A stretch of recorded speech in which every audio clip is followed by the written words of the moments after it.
അപ്പോൾ എല്ലാവർക്കും നമസ്കാരം. അപ്പോൾ SK മാട്രിമോണിയിൽ എങ്ങനെയാണ് ലോഗിൻ ചെയ്തിട്ട് പ്രൊഫൈലിൽ സെർച്ച് ചെയ്യുക എന്നുള്ളതിനെ കുറിച്ചുള്ള വീഡിയോ ആണിത്.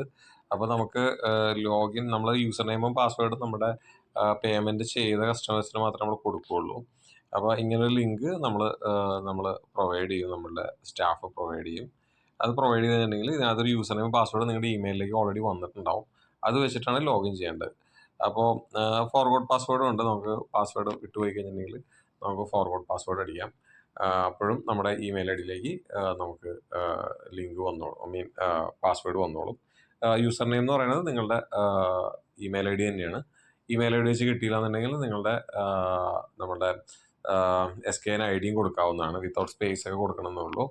അപ്പോൾ ജസ്റ്റ് ലോഗിൻ ചെയ്തിട്ട് ഇൻ്റർഫേസ് ജസ്റ്റ് ഒന്ന് കാണിച്ചു തരാം. ഓക്കെ, അവിടെ നമ്മൾ ഇമെയിൽ ഐ ഡിയും പാസ്വേഡ് അടിച്ചു. ഇതിപ്പോൾ ഇത്തരം ഇമെയിൽ ഐ ഡി ഇൻകംപ്ലീറ്റ് ആയിട്ട് നോക്കണ്ട. ടെസ്റ്റ് പർപ്പസിന് വേണ്ടി നമ്മൾ ചെയ്തേക്കണം, അതുകൊണ്ടാണ് അങ്ങനെ. അല്ലാന്നുണ്ടെങ്കിൽ